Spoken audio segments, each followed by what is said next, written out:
लिखो बेटे simple microscope,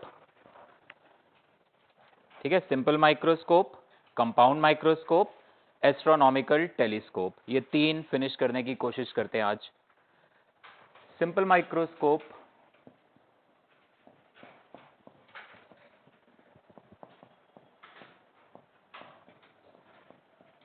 देखो इधर, अल्टीमेटली कोई बताएगा ये microscope basically Arnav basic function क्या है इनका माइक्रोस्कोप्स का?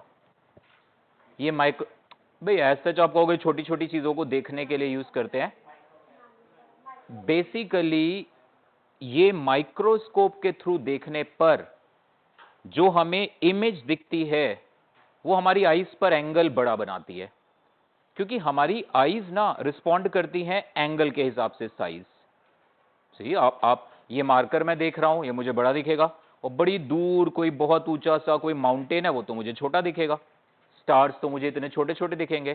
सो हमारी आईज को बॉडी के एक्चुअल साइज से मतलब नहीं है, मतलब है कि हमारी आईज पे क्या एंगल बन रहा है। थोड़ा आई के बारे में आप समझो, थोड़ा सा ह्यूमन आई के बारे में वी विल सी। बेटा तीन तीन को होस्ट हैं, प्लीज ऐड कर दिया करो। सो ह्यूमन आई के बारे में हम देखेंगे, क्योंकि सिलेबस से हट चुका है, तो सिलेबस में रहा तो वो भी कवर करूंगा, अदरवाइज ये माइक्रोस्कोप टेलीस्कोप के साथ ये सिलेबस इस चैप्टर का फिनिश हो जाएगा। सी, ये अगर आई लेंस है और ये है आई बॉल, ठीक है, यहां पीछे रेटिना पर इमेज बनती है, इतना तो आपने 10th क्लास में पढ़ा है। सो होता क्या है, आई लेंस की खासियत है, ये जो डिस्टेंस है ना आई बॉल का डाया, ये लगभग 2.5 सेंटीमीटर के आसपास होता है। एक हेल्दी आई के लिए this size is around 2.5 centimetre. अब देखो अगर ऑब्जेक्ट यहां पे पड़ा है, कोई छोटा सा ऑब्जेक्ट पड़ा है एच हाइट का, वेरी स्मॉल, माइक्रोस्कोप की बात कर रहे हैं तो स्मॉल ऑब्जेक्ट देखेंगे, ठीक है। सो बहुत छोटा सा ऑब्जेक्ट है, ये ऑब्जेक्ट हमारी आईज पर ये एंगल सबटेंड कर रहा है थीटा। सो अकॉर्डिंगली हमारे रेटिना पर ये इमेज का साइज बन रहा है ऐसा, है ना, दिस थीटा, तो this is also theta. Eye lens की खासियत क्या है? आई लेंस की खासियत है कि ऑब्जेक्ट का डिस्टेंस कुछ भी हो। अच्छा एक बात और है, ऑब्जेक्ट का डिस्टेंस कैपिटल डी से कम नहीं रख सकते हम, ये भी पता ही है आपको। कैपिटल डी क्या होता है? Least distance of clear vision, तो उसकी बात चलो अभी बाद में करेंगे। सो ये ऑब्जेक्ट को अगर मैं और पास ले गया, यहां ले आया, तो देखो मैंने ऑब्जेक्ट डिस्टेंस बदल दिया लेकिन इमेज डिस्टेंस नहीं बदलेगा। अब ये ऑब्जेक्ट हमारी आईज पर आप देखो ग्रेटर एंगल सबटेंड कर रहा है ना, theta dash greater angle subtend कर रहा है, तो पीछे रेटिना पर इमेज और बड़ी बनेगी। सो इसका मतलब ऑब्जेक्ट हमारी आईज पर, ये समझ में आया निमेश बात? जितना तुम ऑब्जेक्ट को पास लाते जाओगे ये थीटा उतना बड़ा होता जाएगा, लेकिन एक लिमिट है, तुम कैपिटल डी डिस्टेंस से पास नहीं ला सकते। तो हमारी आई लेंस की खासियत है कि यार ऑब्जेक्ट तुम कहीं पर भी रखो, 60 सेंटीमीटर पे, 70 सेंटीमीटर पे, 80 सेंटीमीटर पे, इमेज कितनी दूर बनेगी? 2.5। इमेज हमें कितनी बड़ी दिखाई देगी वो डिपेंड करता है ये एंगल जितना ज्यादा होगा इमेज हमारे रेटिना पे उतनी ही बड़ी बनेगी। तो ये जो हम पढ़ने जा रहे हैं ना, डोर बंद कर दो बेटे, माइक्रोस्कोप और कंपाउंड माइक्रोस्कोप, इनका पर्पस होता है आई पे एंगल इंक्रीज करना। एंगल इंक्रीज हो गया तो हमें वो इमेज बड़ी दिखाई देगी। ओके, ये डायग्राम बना लो एक बारी समझने के लिए, मतलब सिंपल माइक्रोस्कोप के कंसेप्ट में इसकी जरूरत नहीं है, आपके अपने समझने के लिए। Draw this. अभिज्योत इधर आओ बेटा।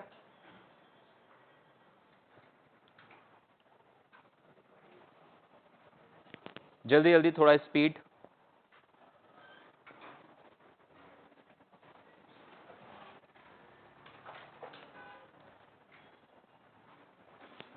रायमन बेटे तेज काम करो।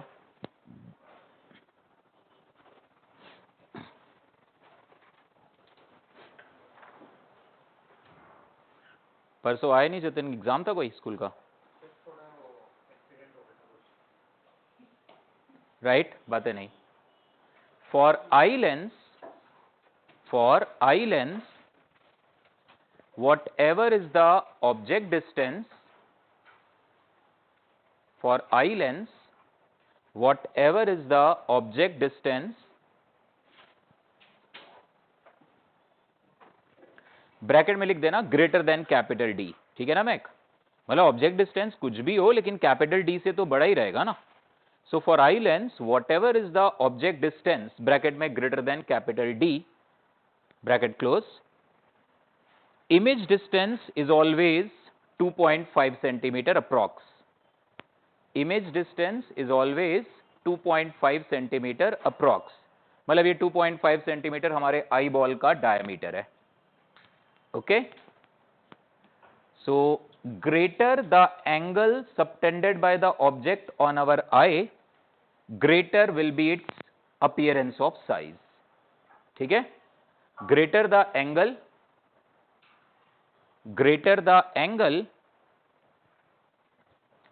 subtended by object on our eye,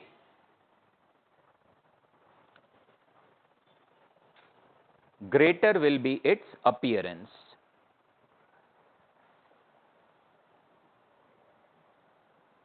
Greater the angle subtended by object on our eye, greater will be its appearance. तो इन माइक्रोस्कोप्स का पर्पस यही है कि आई पर एंगल बड़ा बने। समझ में आ रही है बात? तो अब अगर मैं किसी ऑब्जेक्ट को डायरेक्ट देख रहा हूं, ये मेरे सामने एक ऑब्जेक्ट है, इसकी हाइट h है, ये मैं अब पूरा आई बॉल वगैरह नहीं, ऐसे आई दिखा दी मैंने सिंपली। मैं इस ऑब्जेक्ट को, आप इस डायग्राम में साफ देख रहे हो, मैं इस ऑब्जेक्ट को जितना पास लाता जाऊंगा एंगल बढ़ता जाएगा, बट मैं कैपिटल डी से पास नहीं ला सकता। तो अगर इस h हाइट के ऑब्जेक्ट को मैं कैपिटल डी पे ले आया, least distance of clear vision which is how much 25 centimetre for a normal eye, तो इस वक्त जो ये ऑब्जेक्ट हमारी आईज पर एंगल सबटेंड कर रहा है, let this be theta naught. Theta naught की वैल्यू हम लिख सकते हैं h बाई डी। माइक्रोस्कोप की बात चल रही है तो ये एंगल छोटे ही होंगे, सो आप थीटा लिखो, टैन थीटा लिखो, एक ही बात है। सो अगर आप किसी ऑब्जेक्ट को डायरेक्ट देख रहे हो, डायरेक्ट ऐसे देख रहे हो बिना किसी माइक्रोस्कोप के, बिना डायरेक्ट, तो मैक्सिमम एंगल जो आपकी आंखों पे बन सकता है ये है। अब मान लो किसी माइक्रोस्कोप से देखने पर इसी ऑब्जेक्ट को आपकी आईज पे एंगल बना 3 टाइम्स दिस, तो मैं कहूंगा यार इस माइक्रोस्कोप की मैग्नीफाइंग पावर है 3x। समझ में आ रही बात? मैं इससे कंपेयर करूंगा, मैं कहूंगा यार डायरेक्ट देखने पर इतना एंगल तो मुझे अचीव हो ही रहा है, अब तुम बताओ माइक्रोस्कोप लाओगे तो इससे कितने टाइम्स आप एंगल बढ़ा पा रहे हो, वही उसकी मैग्नीफाइंग पावर है। याद रखना लेंसेज की, जैसे सिंपल माइक्रोस्कोप की अगर मुझे मैग्नीफाइंग पावर डिफाइन करनी है ना, so I will define it as theta by theta naught. ये वाला थीटा क्या होगा? थीटा होगा angle subtended by the object on our eye, जब हम इसको माइक्रोस्कोप के थ्रू देख रहे हैं, और थीटा नॉट ये वाला। समझ में आ रही बात? तो माइक्रोस्कोप्स में मैग्नीफाइंग पावर, जो लेंसेज में हम ट्रांसवर्स मैग्निफिकेशन पढ़ के आए हैं ना, height of image by height of object, उससे थोड़ा डिफरेंट है। माइक्रोस्कोप्स की magnifying power is the ratio of angles, is that okay? और वहां लेंसेज में ट्रांसवर्स मैग्निफिकेशन था size of image by size of object. Is that clear? तो इस पे मैं अभी, चलो लिख ही लो, अब आ ही गया सामने। तो फॉर अ माइक्रोस्कोप,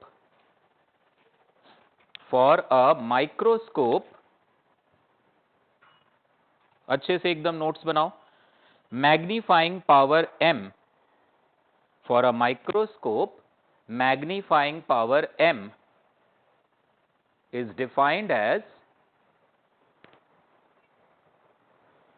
ये लिखो m equal to theta by theta naught. Theta naught ये रहा, ठीक है, and theta is what? Angle subtended by the final image. Theta is the angle subtended by the final image on our eye when we are viewing it through microscope. ठीक है Arnav? Theta is the angle subtended by the final image on our eye when we are viewing it through microscope.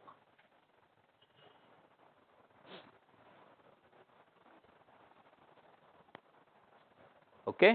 तो microscopes की magnifying power हम हमेशा ऐसे ही बताएंगे, theta naught से, और थीटा नॉट फिक्स है यहाँ पे, थीटा नॉट हमेशा यही लेंगे।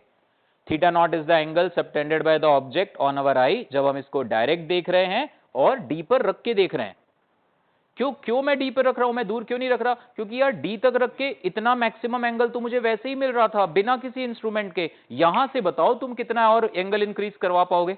इतना एंगल तो मुझे डायरेक्ट वैसे ही अचीव हो रहा था बिना किसी इंस्ट्रूमेंट के। It's okay. अब आते हैं सिंपल माइक्रोस्कोप पे। तो ये बात ध्यान रखना, थीटा बाय थीटा नॉट।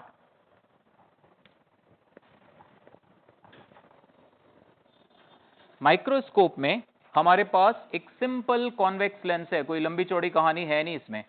ये सिंपल माइक्रोस्कोप है। इस माइक्रोस्कोप की फोकल लेंथ आप जितनी कम कर सको उतना अच्छा, लेकिन लिमिट है फोकल लेंथ कम करने की। भूमिका बेटे, फोकल लेंथ इस कॉन्वेक्स लेंस की कैसे घटा सकता हूं मैं, बताओ। इसका रिफ्रैक्टिव इंडेक्स बढ़ा दो, इसका रिफ्रैक्टिव इंडेक्स बढ़ा दो, फोकल लेंथ घटेगी। एक बाय कॉन्वेक्स लेंस की फोकल लेंथ क्या आती है, mu minus 1 into 2/r, 1/r1 minus 1/r2, 2/r बनता था ना। आपको फोकल लेंथ घटानी है, आप म्यू को बढ़ा दो। फोकल लेंथ घटानी है, आर को घटा दो। आर को कैसे घटा सकते हो, कर्वेचर और कम और कम और कम करते जाओ, लेकिन एक लिमिट है। कर्वेचर आप जितना ऐसे कम करते जाओगे ना, स्फेरिकल डिफेक्ट आना शुरू हो जाएगा। तो इस लेंस की फोकल लेंथ ऐसा नहीं है तुम जितनी मर्जी चाहे घटा दो, देयर इज अ लिमिट। ये फैन ऑन कर दो बेटा। आप इसकी फोकल लेंथ ऐसा नहीं है तुम जितनी मर्जी कम कर दो, देयर इज अ लिमिट। तो फिलहाल मैंने ये कॉन्वेक्स लेंस लिया जिसकी फोकल लेंथ डेफिनेटली डी से तो कम होनी चाहिए, डी की वैल्यू 25। ये डी से कम क्यों, आप समझ जाओगे। ठीक है, ये इस कॉन्वेक्स लेंस का फोकस है। क्लियर। हम जो ऑब्जेक्ट है वही h हाइट का ऑब्जेक्ट था जिसको मैं डायरेक्ट देख रहा था, उस ऑब्जेक्ट को अब मैंने यहां पे रखा, इस जगह पे। This is height of object h। ठीक है, यह एक काम करते हैं, चलो फोकस पे रखते हैं। फोकस के बियॉन्ड रखने का फायदा नहीं है, फोकस के बियॉन्ड रखोगे तो इमेज उधर बनेगी, हमें दिखेगी नहीं। कॉन्वेक्स लेंस में आपको ऑब्जेक्ट को ना लेंस और फोकस के बीच में रखना पड़ेगा, तभी दूसरी तरफ से, ये लेंस है, मान लो ये कॉन्वेक्स लेंस है, बीच में मोटा साइडों में पतला। ठीक है, आप इधर खड़े हो, आप ऐसे खड़े हो, लेंस इधर पीछे, यहां पे फोकस के पीछे रख दोगे ना अगर ऑब्जेक्ट को, फोकस के पीछे, तो इमेज तो इसी तरफ, तुम्हें दिखेगा ही नहीं कुछ इसमें। तुम लेंस के थ्रू ऐसे देखोगे ना, तुम्हें कुछ भी दिखाई नहीं देगा। मार्कर है उधर, तुम्हें दिखेगा नहीं, क्योंकि उसकी इमेज तो इधर ही कहीं बन रही थी। आपको इस ऑब्जेक्ट को लेंस और उसके फोकस के बीच में लाना पड़ेगा। चलो मैंने अभी फोकस पे ही रखा, हालांकि फोकस पे भी रखोगे तो इमेज क्लियर नहीं, क्योंकि इमेज इंफिनिटी पे बनती है, but this is the boundary case. तो सिंपल माइक्रोस्कोप में हमारे पास बस एक कॉन्वेक्स लेंस होता है और हम ऑब्जेक्ट को लेंस और उसके फोकस के बीच में कहीं रखते हैं। ये बाउंड्री केस है, मैं यहां से स्टार्ट कर रहा हूं। मतलब इस केस में जो मैग्निफिकेशन आएगा सिंपल माइक्रोस्कोप का, वो आएगा सबसे कम। ठीक है, तो ये रहा ऑब्जेक्ट, यहां पे हमने ऑब्जेक्ट रखा, ये ऐसे रेज आ रही है ऑप्टिकल सेंटर से, एज इट इज चली जाएगी। ये वाली एक रे गई ऐसे, ये दोनों रेज आपस में पैरेलल चली जाएंगी, पीछे एक्सटेंड करोगे, image is at infinity. Basically image बनी ही नहीं, आप कह सकते हो इंफिनिटी। आप यहां पे खड़े होके देख रहे हो, you are somewhere here, lens के जस्ट पीछे हो, तो this is the angle theta subtended by the object और by the image on our eye. Actually में अब इस ऑब्जेक्ट का कोई एग्जिस्टेंस नहीं है, आपको इधर से देखने पे ये थोड़ा ना दिखाई देगा, आपको इधर से देखने पे ये नहीं इमेज दिखेगी, वो भी इस केस में नहीं क्लियर दिखेगी क्योंकि वो इंफिनिटी पे है। As I told, this is the boundary case. मेरी बात समझ रहे हो ना। मतलब देखो, ऐसे ऐसे मैं एक छोटा सा थ्योरेटिकल क्वेश्चन दूं, ऑब्जेक्ट और उसकी इमेज एंगल बना रही है θ1 और θ2, व्हाट इज द रेशियो। अरे भाई दोनों सेम होंगे। जो ऑब्जेक्ट एंगल बना रहा है हमारी आइज पर, इमेज भी तो वही एंगल बनाएगी हमारी आइज पर। मैं दोबारा इस चीज पे आता हूं फिलहाल, है ना। फिलहाल अब इधर से देखने पे हमारी आइज पे एंगल कितना बन रहा है, थीटा। कौन बना रहा है ये angle, final image. No doubt object भी बना रहा है, बट अब इस बंदे के लिए इसका कोई सिग्निफिकेंस, ये तो दिख ही नहीं रहा उसे। यार तुम लेंस में देखोगे तुम्हें ऑब्जेक्ट थोड़ा ना दिखाई देगा, तुम्हें इमेज दिखाई देगी खाली उसकी, ये अब नहीं दिखाई देगा तुमको। ओके, ये एंगल थीटा कितना आएगा बेटे, h/f। तो अब ये एंगल तुम्हारी आंखों पे कितना बन रहा है जब आप इसको माइक्रोस्कोप के थ्रू देख रहे हो, h/f। बिना माइक्रोस्कोप के देख रहे थे डायरेक्ट और d डिस्टेंस पे रख के, तो क्या बन रहा था, h/d। सो इस सिंपल माइक्रोस्कोप की मैग्नीफाइंग पावर कितनी आ गई, θ/θ0 आ गई। θ/θ0 करोगे कितना आ जाएगा, d/f। ये आ गया मेरा पहला आंसर। सिंपल माइक्रोस्कोप में अगर आपने ऑब्जेक्ट को इन फोकस पे रखा, इमेज कहां बनेगी पायस, अलर्ट रहो एकदम, इंफिनिटी पे। This is also called normal adjustment case. Normal adjustment case का मतलब होता है final image is at infinity. तो अगर मैं आपसे कहूं यार सिंपल माइक्रोस्कोप में ना फाइनल इमेज इंफिनिटी पे है, बताओ मैग्नीफाइंग पावर कितनी है? D/F is the answer. Okay, note कर लो इसको।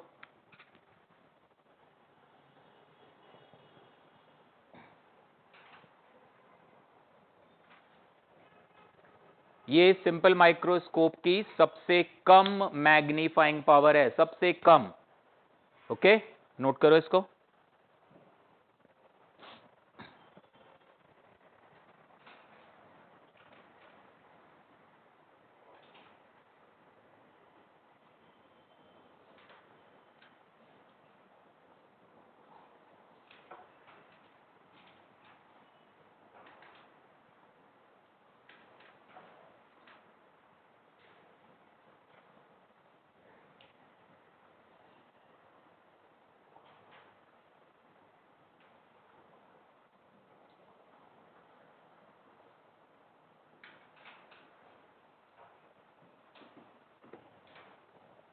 मैं क्लियर है बेटे?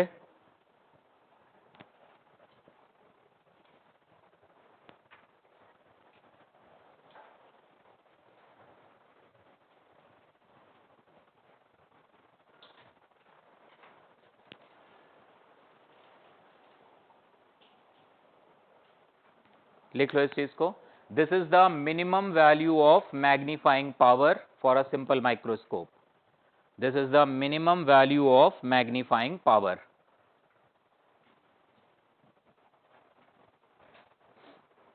जतिन अब बेटे बताओ, और फाइनल इमेज जब इंफिनिटी पे तो that is called normal adjustment case.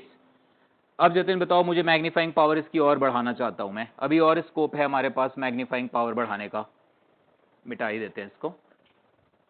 सो बताओ कैसे मैग्नीफाइंग पावर बढ़ा सकते हैं इस माइक्रोस्कोप की? जतिन, ये लेंस आ गया, ये फोकस, बोलो बेटे। आप ऑब्जेक्ट को और पास लाना शुरू कर दो। तुम ऑब्जेक्ट को और पास लाना शुरू कर दोगे। लेट्स से तुम ऑब्जेक्ट को यहां पे ले आए, h हाइट के ऑब्जेक्ट को। अब ये वाली रे ऐसे जाएगी। रे डायग्राम बनाते हुए थोड़ा सा ध्यान रखा करो, हमें पता है अब इमेज ने पीछे ही बनना है, वर्चुअल अपराइट मैग्नीफाइड। अंतरिक्ष ध्यान दो बेटे इधर, ऑब्जेक्ट लेंस और उसके फोकस के बीच है, इमेज इधर बनेगी। इस वाली लाइन को एक्सटेंड कर लो ऐसे डॉटेड। अपनी कन्वीनियंस के हिसाब से आप कहीं पर भी ऐसे अपने नोटबुक में स्पेस के हिसाब से इमेज बना लो ऐसे। यहां से अब ये पैरेलल वाली रे लेके जाओ, ये फोकस से पास होनी है, यहां से इसको ज्वाइन करके ऐसे आगे एक्सटेंड कर दो, ये बन गई इमेज। तो गौर से देखना, जो मैं भी आपको थोड़ी देर पहले बता रहा था, ऑब्जेक्ट और उसकी इमेज दोनों हमारी आईज पर सेम एंगल बना रहे हैं। मैं आपको छोटा सा क्वेश्चन दे दूं, लेंस को मैंने कुछ u डिस्टेंस पे रखा है, ऑब्जेक्ट हमारी आईज पे एंगल बना रहा है θ1, इमेज बना रही है θ2। बिना डायग्राम के दूंगा ऐसे तो आप डायरेक्ट ही बोलोगे सर ये दोनों सेम ही तो एंगल बना रहे हैं। सो ऑब्जेक्ट और उसकी इमेज दोनों हमारी आंख पे सेम एंगल बनाते हैं। तो अब ये नहीं कहना सर मैग्नीफाइंग पावर तो 1 हो गई यार, मैं ये थोड़ा ना कंपैरिजन कर रहा हूं, मैं इस थीटा को कंपेयर कर रहा हूं जब मैं डायरेक्ट देख रहा था। और वैसे भी अगेन आई एम रिपीटिंग, अब इस बंदे के लिए इसका कोई एग्जिस्टेंस नहीं है, उसे दोनों थोड़ा ना दिखाई देंगे यार। इस बंदे को तो खाली वो इमेज दिखाई देगी ना, लेंस में से देख रहे हो आप, ये थोड़ा ना दिखाई देगा। क्लियर है ना भाई? हमारी आंखों में जो रेज आएंगी, हमें वो रेज जहां से आती दिख रही है वो चीज हमें दिखाई देगी। सो अब मान लो ये डिस्टेंस है u, ये u है, ये है h। अब हमारी आईज पे कितना एंगल सबटेंड कर रहा है ये ऑब्जेक्ट या उसकी image, that is h/u। Theta naught कितना था? थीटा नॉट को इन सबसे कोई मतलब नहीं है, दैट इज h/d। तो अब इस सिंपल माइक्रोस्कोप की मैग्नीफाइंग पावर कितनी हो गई? θ/θ0 that is equal to d/u। ये आ गई एक सिंपल माइक्रोस्कोप की मैग्नीफाइंग पावर का जनरल फॉर्मूला। जनरल फॉर्मूला है ये d/u। आप सिंपली इसको याद रखो, सारे केसेस हो जाएंगे। मैं आपसे कहूं यार ऑब्जेक्ट फोकस पे रखा है, u की वैल्यू f कर दो, पिछला वाला आंसर आ जाएगा, मैग्नीफाइंग पावर d/f। सो अगर मैं आपसे कहूं एक सिंपल माइक्रोस्कोप की मैग्नीफाइंग पावर इन जनरल कितनी होती है, यू कैन आंसर d/u होती है ये। ठीक है, नोट करो इसको जरा।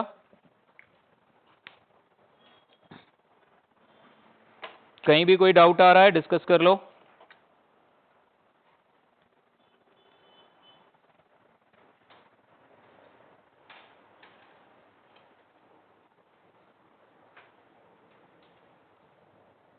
यथार्थ तुम्हारा पास स्कूल कौन सा, सेंट जॉन्स ना? तो एग्जाम चल रहे हैं क्या अभी?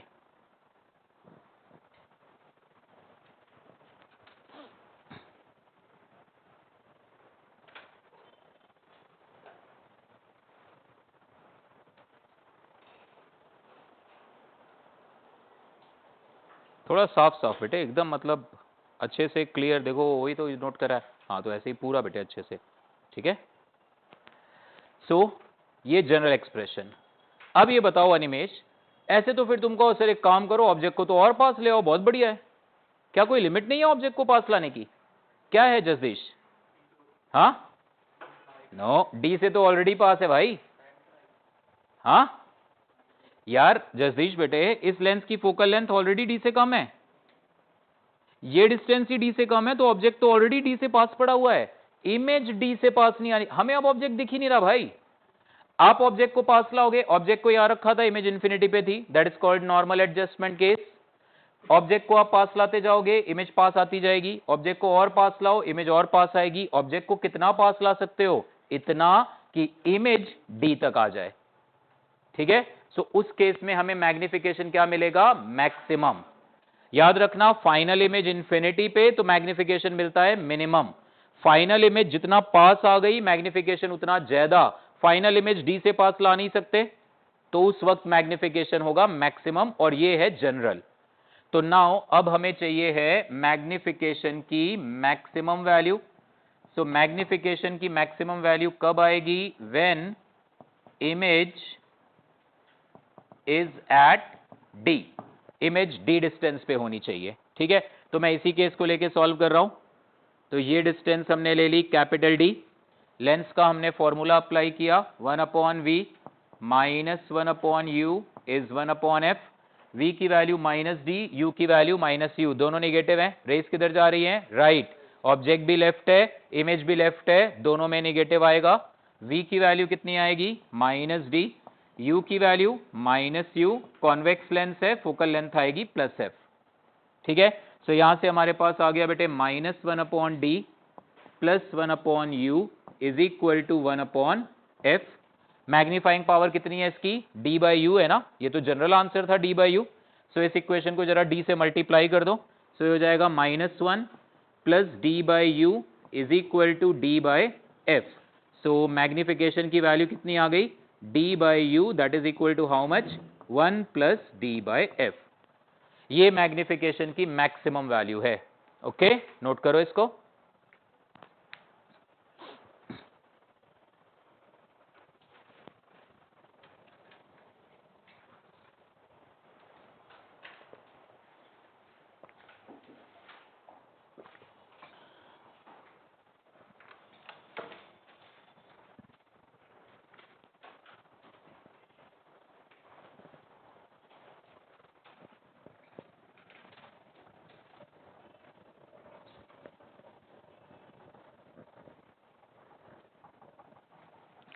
ठीक है, तो एक सिंपल माइक्रोस्कोप के लिए मैग्निफिकेशन का जनरल फॉर्मूला है d बाई यू। मैग्निफिकेशन की वैल्यू मिनिमम कब आती है? जब इमेज होती है इंफिनिटी पे, और मैग्निफिकेशन कितना आता है? d by F. मैग्निफिकेशन, क्योंकि इस केस में u ही f के बराबर होता है ना, इमेज इंफिनिटी पे होती है, तो ऑब्जेक्ट कहां पे होता है? फोकस पे। और मैग्निफिकेशन की मैक्सिमम वैल्यू कब मिलती है? जब फाइनल इमेज होती है d पर, और उस केस में मैग्निफिकेशन कितना आता है? 1 प्लस डी बाई एफ। तो मैं आपसे कहूं यार फाइनल इमेज d पे है, डायरेक्ट इसको यूज करो। नॉर्मल एडजस्टमेंट केस है, मतलब फाइनल इमेज इंफिनिटी पे है, डायरेक्ट इसको यूज करो। मैं आपसे कहूं इमेज कहीं और है, इमेज d और इंफिनिटी के बीच में कहीं है, तो फिर आप इस फॉर्मूले को यूज कर लेना, जनरल फॉर्मूला यूज कर लेना, ठीक है। तो ये तो बात हुई सिंपल माइक्रोस्कोप की। Now right compound microscope.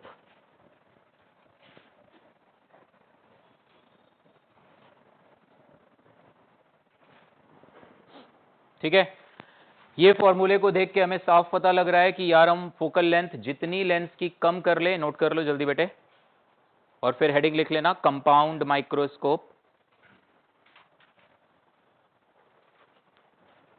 ठीक है, ये फॉर्मूले को देख के हमें पता लग रहा है कि यार हम फोकल लेंथ जितनी कम कर ले उतना अच्छा, बट उस पर लिमिट है एज वी हैव सीन।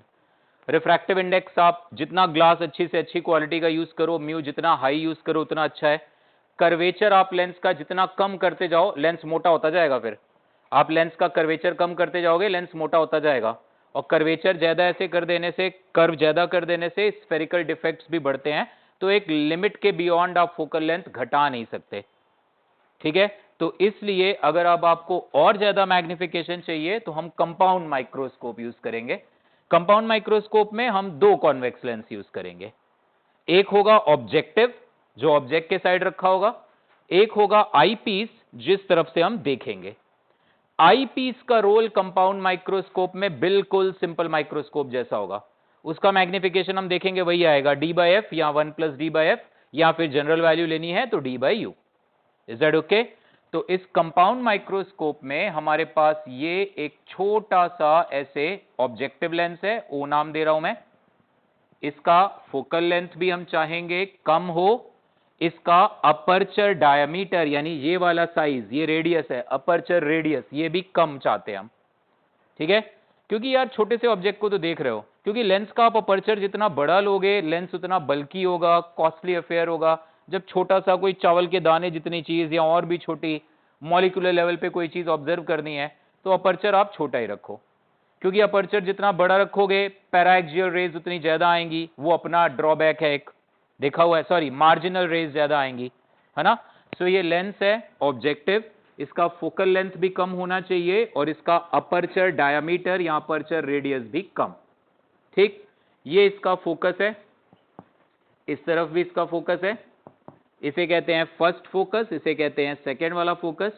ये 2f है, ऑब्जेक्ट को हम रखते हैं यहां पर फोकस और 2f के बीच में, फोकस के जितना पास रख लो उतना बेटर होगा। यहां से आप ये रे लेके गए ऐसे, और जब डायग्राम बनाओगे ना तो कोशिश करना ये ऑब्जेक्ट थोड़ा कम हाइट का दिखाना, क्योंकि ये रे, ये एंगल जितना ज्यादा दिखाओगे उतना डायग्राम उधर आपको बड़ा बनाना पड़ जाएगा, ये आप देखना अभी। क्योंकि ये वाली रे को मैं ऐसे स्ट्रेट लेके जाऊंगा ऐसे यहां पर, अब मेरे केस में देखना डायग्राम मुझे वहां आईपीस लेंस बहुत बड़ा बनाना पड़ जाएगा। सो आप कोशिश करना ये ऑब्जेक्ट थोड़ा छोटा रखना ताकि ये वाला एंगल कम आए, ये भी कम आए, ये रे ज्यादा नीचे तक ना जाए, क्लियर। फोकस के थोड़ा सा पीछे रखा था, इस तरफ यहां पे इसने रियल इन्वर्टेड मैग्नीफाइड इमेज बना दी इसने। ऑब्जेक्ट का डिस्टेंस तो मान लो UO, ऑब्जेक्टिव है इसलिए UO, इमेज का डिस्टेंस है मान लो VO यहां से। ये एक और पैरेलल रे लेके गए हम ऐसे, ये फोकस से पास होगी यहां से, and here we get the image, ये इमेज बन गई। ये ऑब्जेक्टिव ने अपने मैग्निफिकेशन का काम कर दिया। अब यहां पे आएगा आईपीस, तो आईपीस मुझे थोड़ा सा बड़ा बनाना पड़ जाएगा यहां पे। वैसे आईपीस भी स्मॉल अपर्चर का होता है, रिलेटिवली इसके कंपैरेटिवली अपर्चर थोड़ा बड़ा होगा, लेकिन वैसे वो भी स्मॉल होगा, फोकल लेंथ उसकी भी कम, ठीक है। This is eyepiece. Objective lens और आईपीस लेंस के बीच की डिस्टेंस को हम अपने कन्वीनियंस के हिसाब से एडजस्ट कर सकते हैं। मुझे फाइनल इमेज इन्फिनिटी पे चाहिए या डी पे चाहिए या बीच में कहीं चाहिए, उस हिसाब से मैं ऑब्जेक्टिव और आईपीस के बीच का डिस्टेंस बदलूंगा। ये डिस्टेंस VO है, इधर दिखा देते हैं। So this distance is image distance VO, ये होगा UE। अब फिर वही बात है, मुझे फाइनल इमेज कहां चाहिए? अगर मुझे फाइनल इमेज चाहिए इन्फिनिटी पर, that is normal adjustment case, infinity पर मतलब नॉर्मल एडजस्टमेंट केस, तो मैं इस आईपीस लेंस को थोड़ा आगे पीछे स्क्रू वगैरह की हेल्प से हम इनके बीच का डिस्टेंस बदल सकते हैं। इस आईपीस लेंस को मैं ऐसा सेट करूंगा कि आईपीस का फोकस ठीक यहां पर आ जाए, this is the focus of eyepiece. तो ये जो UE है ये बेसिकली FE के बराबर हो जाए। तो इस लेंस के लिए ये कहां पे आ गया? इसके फोकस पर, तो फाइनल इमेज कहां पे बनेगी? इन्फिनिटी पर। अब रे डायग्राम कैसे बनाना है गौर से देखना, यहां से आप ऐसे रे कोई नहीं ले जा सकते, ये कोई ऑब्जेक्ट थोड़ा है, रेस तो बेटे यहीं से आ रही है ना पीछे से, तो ये जो दो रेज आ रही है ना इसी को तुमने आगे एक्सटेंड करना है ऐसे। इसीलिए मैंने कहा था यहां पे ये एंगल कम रख के चलना, क्योंकि ये देखो और एक्सटेंड किया, एक्चुअल में ये दो रेज आ रही हैं। अब कोई बताएगा? चैतन्या बेटे तुम बताओगे ये दो रेज रिफ्रैक्शन के बाद कैसे जाएंगी? ये वाली दो रेज, ये जो यहां से आ रही थी ये दो रेज, इन्हीं को मैंने आगे एक्सटेंड करा है बेटे। ये दो रेज यहां पे लेंस के पास होने के बाद कैसे जाएंगी? ऑब्जेक्ट कहां पे रखा हुआ है इस लेंस के? फोकस। ऑब्जेक्टिव की इमेज आईपीस के लिए ऑब्जेक्ट का काम करेगी। आईपीस के लिए ऑब्जेक्ट कहां है? फोकस। तो इमेज कहां पे बनेगी? इन्फिनिटी। ठीक है, ये अगर कोई रे होती, इसको मैं डॉटेड बनाऊंगा, ये वाली लाइट रे अगर कोई होती है नहीं, तो ये वाली लाइट रे तो स्ट्रेट निकल जाती ना, है ना? अच्छा, इमेज इन्फिनिटी पे है, तो लेंस से पास होने के बाद तो सारी रेज आपस में पैरेलल होनी चाहिए। तो ये दो रेज को इसके पैरेलल आप एग्जिट कराओगे, ऐसे ऐसे ऐसे एग्जिट होंगी ये दो रेज। इसको एक्सटेंड कर दो पीछे, इन्हें भी एक्सटेंड कर दो पीछे। So final image is at infinity. So if we are observing from somewhere here, अब practically we should not be here, we should be somewhere behind. वो मैं बताऊंगा परफेक्ट लोकेशन क्या होनी चाहिए ऑब्जर्वर की। बट फिलहाल this is the final angle theta subtended by the final image, जो कि बेसिकली इस केस में दिखेगी नहीं, ये बाउंड्री केस है। जब आप एक माइक्रोस्कोप से प्रैक्टिकली देख रहे होते हैं ना रियल लाइफ में, तो फाइनल इमेज इंफिनिटी पे रखोगे तो तुम्हें कहां क्लियर दिखेगी यार? आपको किसी ऐसी जगह पे रखनी पड़ेगी जहां पे आपके हिसाब से क्लैरिटी आ रही है एकदम इमेज की। ये तो बाउंड्री केस है। इस केस में मैग्निफिकेशन कैसा आएगा? मिनिमम। और जब फाइनल इमेज को डी पे ले आओगे तो मैग्निफिकेशन मैक्सिमम। सो ये मैग्निफिकेशन है। इस मैग्निफिकेशन को अनन्या बेटे क्या लिखेंगे? m is equal to theta divided by theta naught. Theta naught कहां पे है इस डायग्राम में? कहीं नहीं है। थीटा नॉट तो यहां दिखेगा ही नहीं। थीटा नॉट तो क्या था? थीटा नॉट क्या था? इस सबको हटाओ, ऑब्जेक्ट को उठाओ, डायरेक्ट अपनी आंखों से देखो डी पे रख के, तो theta naught h by D. Theta naught इस डायग्राम में नहीं है। किसी किसी बुक में देखोगे वो यहां से डी दूर ऑब्जेक्ट को ऐसे रख के थीटा नॉट दिखा देते हैं, वो जस्ट एक डायग्राम के सेक के लिए। यहां पे थीटा नॉट कहीं नहीं है। इट्स ओके, नोट कर लो, ये पूरा डायग्राम क्लियरली बनाओ। और ये बोर्ड एग्जाम्स के लिए भी इंपॉर्टेंट है ये टॉपिक, कंपाउंड माइक्रोस्कोप। सिलेबस से हटे तो नहीं है ना? ज्योमेट्रिकल ऑप्टिक्स तो भी है हाफ ईयरली में, तो ये सब है सिलेबस में, नहीं है? अच्छा, ऑप्टिक्स ही नेक्स्ट टर्म में आएगा, चलो कोई नहीं। हाँ बेटा, चलो एनीवेज हमें जेई के लिए, नीट के लिए, उन सब एग्जाम्स के लिए तो पढ़ना ही है सब, ठीक है। ह्यूमन आई के बारे में मैं देख लूंगा, वो अगर सिलेबस से आउट हुआ। और दिलप्रीत बेटे, जेई एडवांस के सिलेबस में नहीं है, क्योंकि तुमने तो आईआईटी दिल्ली जाना है और कुछ नहीं, तो तुम फिर ये छोड़ सकते हो, क्योंकि it is not in JEE advance. हंस क्यों रहे हो? नहीं जाना क्या? मेहनत करो, दिन रात एक करो, जिद। डर क्या? डर नहीं, तो जिद वाली कोई कहावत नहीं याद आ रही, छोड़ दो, नोट करो इसको।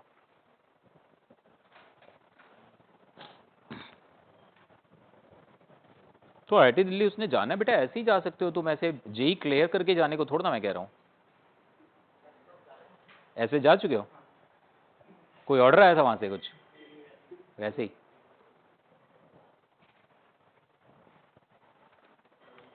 मेहनत करो बेटे, वो विजन ही नहीं है।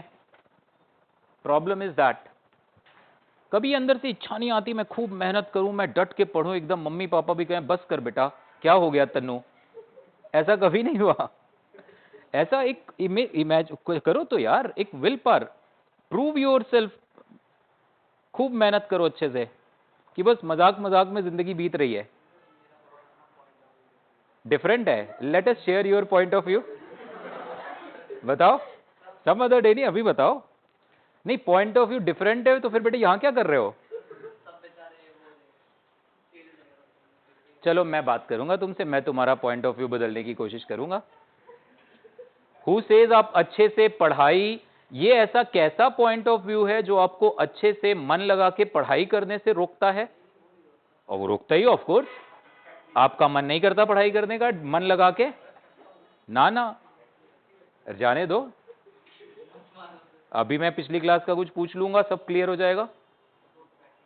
हाँ, वो प्रैक्टिकल तो तुम्हारे कहां खत्म होंगे? पिछली बार भी तुम यही कह रहे थे प्रैक्टिकल है, यही करते रहो तुम। चलो बेटे जल्दी करो। खैर तुम्हारा पॉइंट ऑफ व्यू मैं सुनूंगा जरूर, उसको मुझे ठीक करना है। नहीं, ये मेरी और उसकी बात है।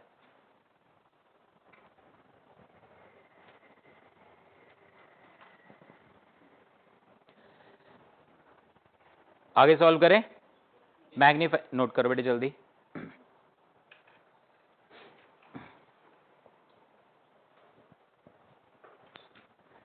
ये ऑब्जेक्ट था h हाइट का, ये वाली इमेज का साइज है मान लो h डैश, ठीक। थीटा की जगह मैं tan थीटा ले सकता हूं, तो यहां पे मैं थीटा को क्या लिख सकता हूं बेटे, I can write this theta as h dash upon u e, चलेगा। थीटा की जगह क्या लिख सकता हूं, h dash upon u e. और ये थीटा नॉट तो वो था डायरेक्ट वाला जो सिंपल माइक्रोस्कोप में हम यूज कर रहे थे। सो थीटा नॉट की जगह क्या आ जाएगा, h बाय डी। सो यहां से मैग्नीफाइंग पावर कितनी आ गई, h dash by h into d by u e. तो अब आप गौर से देखो, ऑल्दो ये माइक्रोस्कोप है, माइक्रोस्कोप में मैग्नीफाइंग पावर ये नहीं होती size of image by size of object, but आ रहा है ऐसा, क्या करें। ऑब्जेक्टिव लेंस, देखो मैं इसको ना ऐसे लिख सकता हूं, आप अगर गौर से देखो तो मैं इस मैग्निफिकेशन को लिख सकता हूं magnification of objective into magnification of eyepiece. यार गौर करो, आईपीस का मैग्निफिकेशन तो यही था जनरल फॉर्मूला। मैं ऑफ कोर्स इस जगह पे यूई की जगह एफ ही रख दूंगा बाद में, क्योंकि फाइनल इमेज इन्फिनिटी पे है, वो पिछली बार भी ऐसा ही था। सिंपल माइक्रोस्कोप की मैग्नीफाइंग पावर का जनरल फॉर्मूला यही था ना। और ये आ रहा है एच डैश बाय एच, क्या आ रहा है, size of image by size of object. तो ये ऑब्जेक्टिव का वो नॉर्मल वाला मैग्निफिकेशन नहीं है। तो कहने को माइक्रोस्कोप की magnifying power height of image by height of object होती नहीं है, it is the ratio of angles. But by chance mathematically वैसा ही एक्सप्रेशन आ गया हमारे सामने। ये तो ऑब्जेक्टिव के नॉर्मल ट्रांसवर्स मैग्निफिकेशन का फॉर्मूला आ गया, size of image by size of object, जिसको हम क्या लिखते हैं, v naught by u naught, है ना। तो यहां से मैग्निफिकेशन की वैल्यू कितनी आ गई, माइनस साइन एक लगाएंगे because final image is inverted, ठीक है। So minus of v naught by u naught into d by u e, ये मैग्नीफाइंग पावर। और इस केस में जो फाइनल इमेज इंफिनिटी पे है, तो अभिनव बेटे यहां पे क्या आ जाएगा, एफ ई। और अब चलो इतना नोट कर लो पहले, क्लियर है एकदम। तो आप ऐसे भी याद रख सकते हो, कंपाउंड माइक्रोस्कोप की मैग्नीफाइंग पावर ऑब्जेक्टिव लेंस की मैग्नीफाइंग पावर इंटू आईपीस की। ऑब्जेक्टिव की मैग्नीफाइंग पावर बिल्कुल ऐसे आ रही है जैसे ट्रांसवर्स मैग्निफिकेशन था, आईपीस की ऐसी नहीं है। आईपीस के लिए वो डी बाई यू आ रहा है, आईपीस के लिए मत बोलना size of image by size of object, ऐसा नहीं है, ये डी बाई यू ही है। ऑब्जेक्टिव लेंस के लिए खाली ऐसा हो रहा है, size of image by size of object जैसा एक्सप्रेशन आ रहा है हमारे सामने। तो आप कह सकते हो एक कंपाउंड माइक्रोस्कोप की मैग्नीफाइंग पावर होती है ऑब्जेक्टिव की इंटू आईपीस की। क्वेश्चन ऐसे दे देंगे, कंपाउंड माइक्रोस्कोप की मैग्नीफाइंग पावर है 5x, x करके रिप्रेजेंट करते हैं 5x। मैं आपसे कहूंगा ऑब्जेक्टिव की है 2x, तो आईपीस की 3x, सॉरी 5/2, है ना। This magnifying power is MO into ME, ये फॉर्मूला बना। अब इसके दो जनरल केसेस आपको मिल जाएंगे ना, when image is at infinity तो क्या आ जाएगा, d by f e, and when final image is at d तो क्या आएगा, 1 plus d by f e, ये जनरल आंसर है। सो मैं वो बना नहीं रहा, आप सुनो मेरी बात, पता है क्या करोगे, वो डायग्राम आप अपने आप घर पे प्रैक्टिस करना। इस आईपीस को अभी आप और पास लेके जाओ, क्या होगा, आईपी इसको तो नहीं छेड़ सकते ना, आईपीस को और आगे लेके जाओ, क्या होगा, आईपीस का फोकस उधर आ जाएगा पीछे। तो ये वाला जो ऑब्जेक्ट है आईपीस के लिए, ये उस लेंस और उसके फोकस के बीच आएगा, तो उधर इमेज पास आना शुरू हो जाएगी। तो जैसे जैसे तुम इस आईपीस को आगे चलाना शुरू करोगे ना, इमेज पास आना शुरू हो जाएगी, क्योंकि ऑब्जेक्ट डिस्टेंस घट रहा है ना, तो इमेज डिस्टेंस भी घटेगा, और इतना पास ले जा सकते हो कि इमेज डी डिस्टेंस पे आ जाए। उस केस में यहां पे मैग्निफिकेशन तुम्हें क्या मिल जाएगा, 1 प्लस डी बाई एफ ई। कर लोगे वो अपने आप, एक बार ट्राई करके देखना, नहीं होगा मैं बता दूंगा, ठीक है। जो बुकलेट मैंने दी है उसमें वो मेंशन्ड है। सो कंपाउंड माइक्रोस्कोप के लिए अगर फाइनल इमेज इंफिनिटी पे है तो magnification minus v naught by u naught into d by f e, ये मैग्निफिकेशन की मिनिमम वाली वैल्यू है। This is called normal adjustment case. और मैग्निफिकेशन की maximum value when final image is at d, ये आएगा minus of v naught by u naught into 1 plus d by f ई।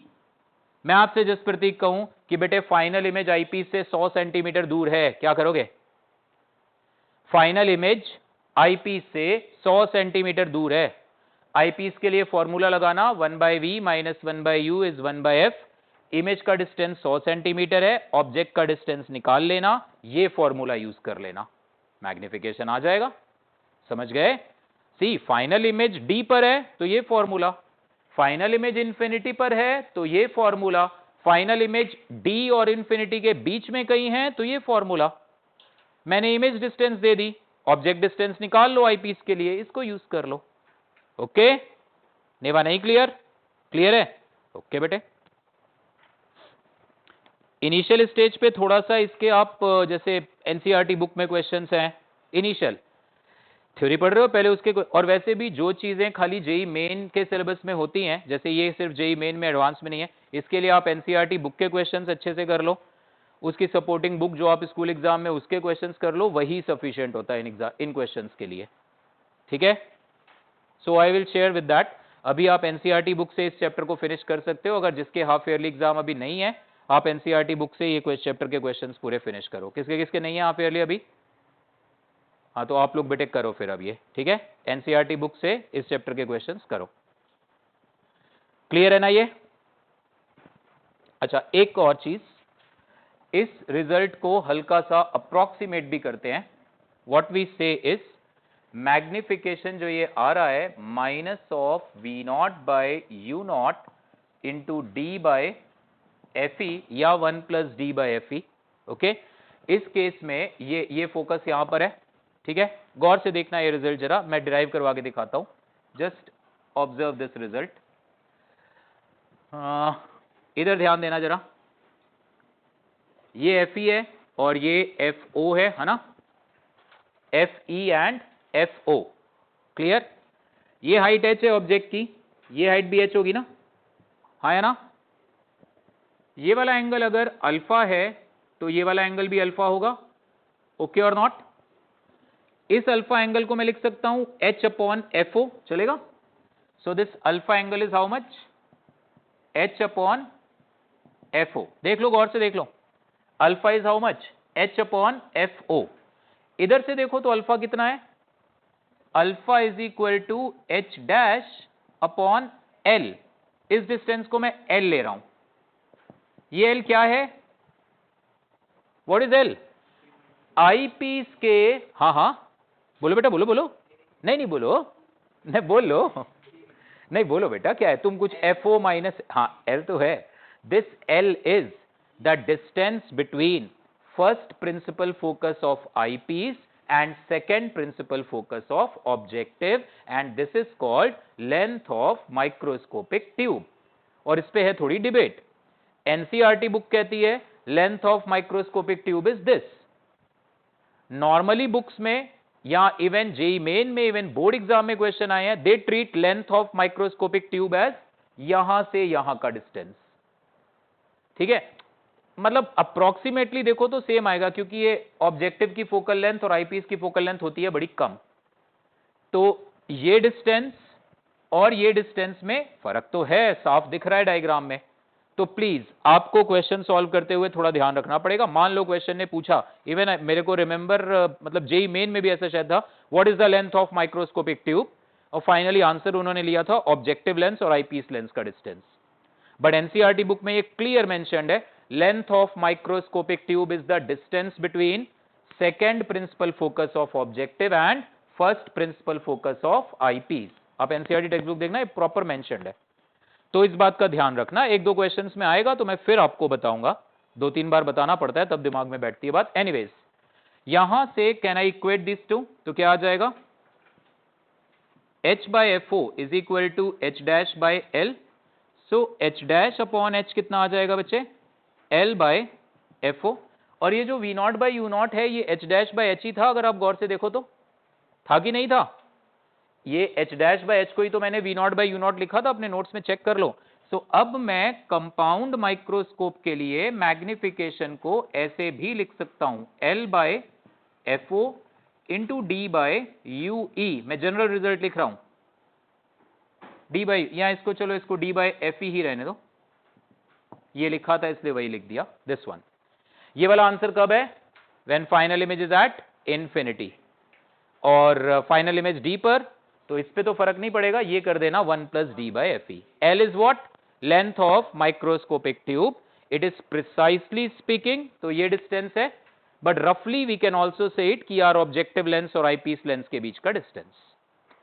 ठीक है तनिष, इस पे कंफ्यूज मत होना सर क्या लूं, ये लूं, वो लूं, भाई बुक्स में ही दो अलग अलग लिखा है, तो you just go ahead like this. Okay, खुश क्यों हो रहे तनिष, इतना क्लियर है? बड़े दिन बाद नाम लिया तुम्हारा, चलो नोट करो। केशव, काम पे ध्यान। मास्क हटाई दो बेटा, ऐसे नाक जब है ही हटा हुआ मास्क तो मतलब मुंह पे बंद करके क्या करना, हटाई दो उसको। हाँ हाँ, बातें कर ले ताकि आराम से, है ना, पता ना चले। Here L is called length of microscopic tube. Here L, हाँ जी बेटे, L की वैल्यू हाँ है V naught minus F naught भी है, बिल्कुल है, बट वी डिफाइन, लिख लो, length of microscopic tube is defined as, length of microscopic tube is defined as the distance between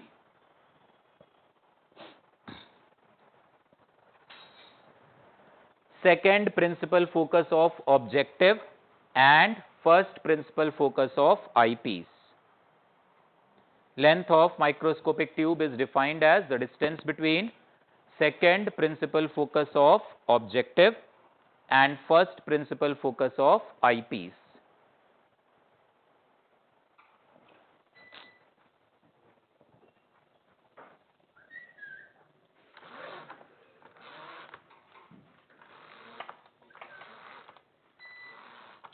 light बेटे थोड़ी ऑफ कर दो।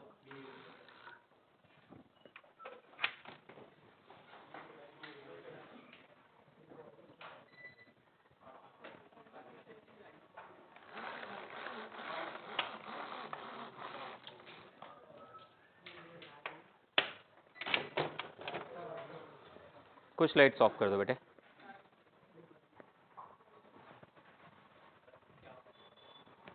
पीछे वाली वो लाइट ऑफ कर दो बेटे दोनों।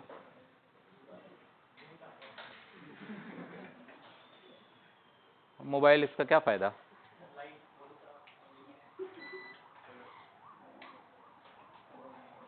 ये स्विच ठीक है बेटे, बंद है अभी, बंद रहने दो, बट ऊपर वो लाइट्स भी ऑफ कर दो, एक दो, बस एक ऑफ, एक रहने दो।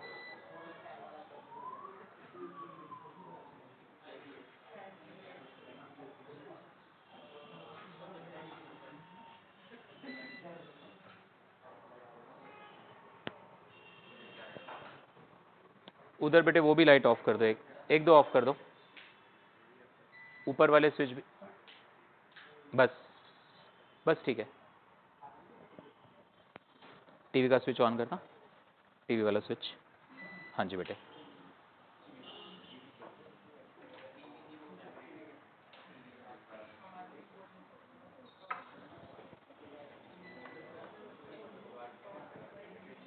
बात है नहीं बेटे।